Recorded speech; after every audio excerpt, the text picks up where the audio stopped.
Welcome back student. आप देखते हैं क्लास 10 की IUPAC, ठीक है, for CBSE board and other किसी भी बोर्ड के लिए आप पढ़ सकते हैं। क्लास 11th की जो IPSC है इस वेरी इंपॉर्टेंट IPSC।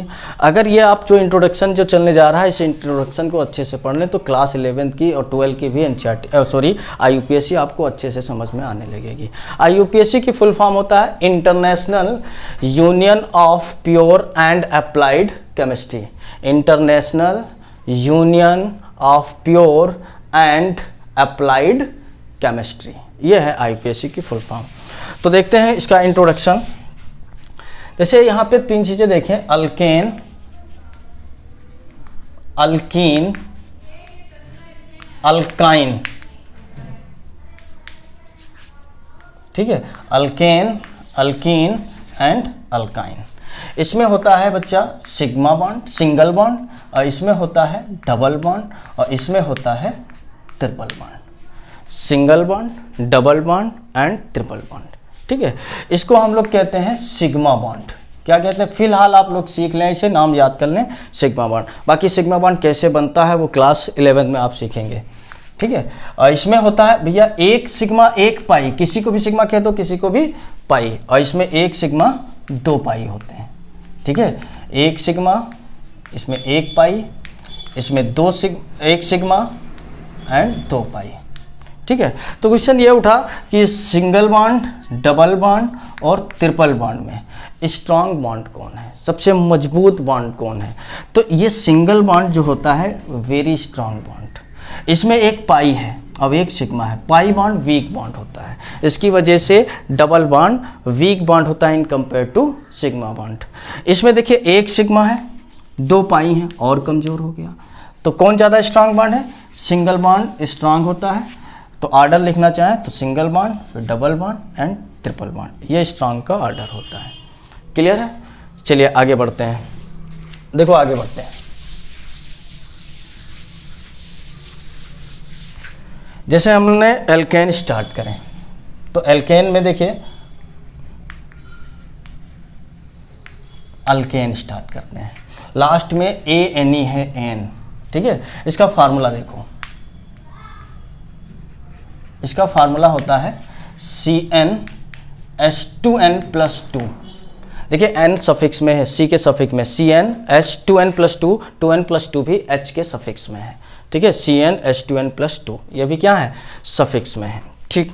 जैसे अब यहाँ पर हम लोग, ये फार्मूला होता है अल्केन का, ध्यान रखना। अल्केन में बॉन्ड कैसा होता है, सिंगल बॉन्ड होता है, ठीक है। जैसे मान लो कार्बन n बराबर 1 रखते हैं, n बराबर 1, तो ये हो जाएगा C1, यहाँ पे 2 1 जा 2 + 2 4, H4, C2H, यहाँ 2 रखें, 2 2 2 4 2 6,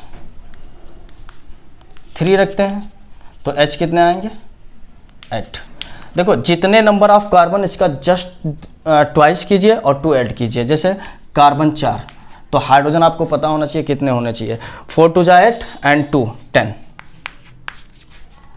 कार्बन 5, 5 दूनी 10 और 10 2 12, हाइड्रोजन 12। तो ये सब क्या है, अल्केन है। C1H4 यानी कि CH4, C2H6, C3H8, क्या ये अल्केन है। एक एग्जांपल लेते हैं, C3H6 क्या अल्केन है, नहीं, क्योंकि आपको फार्मूला पता है C3, तो 3 2 जा 6 और 2 ऐड करें तो हाइड्रोजन 8 होता, तो ये अल्केन था। जैसे मान लें C9, तो H अल्केन के लिए कितना होना चाहिए, 20 होना चाहिए। H कितना होना चाहिए, 20, ओके। और फिर देखिए C1, C2, C3, C4, C5, C6, C7, C8, C9, C10, ठीक है। अगर 1 कार्बन मिलेगा तो हम लोग इसको लिखेंगे मेथ। क्या लिखेंगे, मेथ। 2 कार्बन के लिए लिखेंगे इसको एथ, 3 के लिए प्रॉप, 4 के लिए ब्यूट, 5 के लिए पेंट, 6 के लिए हेक्स, 7 के लिए हेप्ट, 8 के लिए ऑक्ट, 9 के लिए नन, 10 के लिए डेक। ये हम लोग यूज़ करेंगे यहाँ IPSC में, ठीक है। अब नंबर ऑफ कार्बन कितने हैं यहाँ पे, 1 कार्बन के लिए क्या करेंगे, मैथ, क्या लिख लें इसमें, मैथ। क्या ऐड करना है, ANE, तो ये हो गया मेथेन। ANE जोड़ दिया तो मेथेन। यहाँ नंबर ऑफ कार्बन कितने हैं, 2 के लिए क्या यूज लिखेंगे हम लोग, एथ। क्या जोड़ लें, ANE, तो मिला के रीड करेंगे पढ़ेंगे तो क्या बनेगा, एथेन। 3 कार्बन के लिए प्रोप, N जोड़ दो, प्रोपेन, तो ये बन गया आपका ब्यूटेन और ये बन गया आपका पेंटेन। ओके, 1 कार्बन के लिए मेथ, N जोड़ो, मेथेन। 2 कार्बन के लिए एथ, N जोड़ो, एथेन। 3 कार्बन के लिए प्रोप, N जोड़ो, प्रोपेन। 4 के लिए ब्यूट, N जोड़ दो। 5 के लिए पेंट, N जोड़ दो। इसी टाइप आप मान लो आपका लिखा है C6H14, तो नंबर ऑफ कार्बन 6 और 6 के लिए क्या लिखते हैं, हेक्स। क्या ऐड करें, N, तो ये हो गया हेक्सेन। ठीक है, ये तो था बेसिक, पल्ले पड़ा। कोई दिक्कत हो तो आप कमेंट करके बताएं। ठीक, आते हैं अब इनके जरा स्ट्रक्चर ट्रा कर लेते हैं। ठीक है, देखिए स्ट्रक्चर,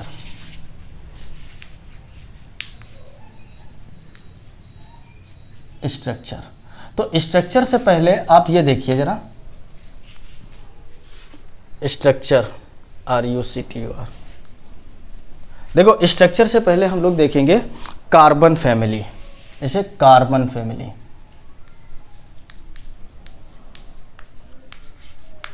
ये कार्बन फैमिली होती है। अच्छे से देखिए आप लोग, कार्बन फैमिली, कार्बन में देखिए कितने एलिमेंट हैं, 1 2 3 4 5 हैं। कार्बन फैमिली में वैलेंस इलेक्ट्रॉन कितने होते हैं, 4। कार्बन फैमिली में वैलेंस इलेक्ट्रॉन 4 होते हैं। तो अगर कार्बन के पास 4 है तो सिलिकॉन के पास भी होंगे, जर्मेनियम के पास, टिन के पास, लेड के पास भी 4 ही होंगे। तो याद करने का तरीका होता है काशी जी सनकी पंडित, काशी जी सनकी पंडित। आप इसको इस तरीके से याद कर लें। ये सब क्या होते हैं, कार्बन फैमिली। अब इनका कहना है, कार्बन का कहना है, कार्बन कहता है हमको 4 बॉन्ड चाहिए। कार्बन क्या कह रहा है, हमें 4 बॉन्ड चाहिए, आप कुछ भी करो, चाहे आप सिंगल सिंगल करके दे दो, चाहे आप डबल डबल करके दे दो, चाहे आप ट्रिपल और 1 करके दे दो, बट हमें 4 बॉन्ड चाहिए। ठीक है, तो ये कार्बन का कहना है। और एक चीज़ देख लो, हाइड्रोजन पे हमेशा +1 चार्ज होता है, हाइड्रोजन पे हमेशा +1 चार्ज होता है। हाइड्रोजन का भी कहना है कि हमें केवल सिंगल बॉन्ड से जोड़ दो, हमें केवल सिंगल बॉन्ड से जोड़ दो, ऐसे सिंगल बॉन्ड से जोड़ दो। चलिए आप इसको कॉपी कर लें। ठीक है, पॉज करके कॉपी कर लिया करें। जैसे मान लो CH4 है, तो कार्बन सेंट्रल एटम हो जाएगा, हाइड्रोजन कितने हैं, 4, तो 4 हाइड्रोजन लगा लिया। क्या कार्बन को 4 बॉन्ड मिल रहे हैं, यस, कार्बन को 4 बॉन्ड मिल रहे हैं। हाइड्रोजन क्या 1 बॉन्ड से जुड़ा हुआ है, यस, 1 बॉन्ड से हाइड्रोजन जुड़ा हुआ है, तो स्ट्रक्चर सेटिस्फाई है। ठीक है, ऐसे लेते हैं C2H6, number of carbon here, number of carbon 2, तो कार्बन 2 हो गया। कार्बन कितने बॉन्ड से जुड़ेगा, 4 बॉन्ड से, 4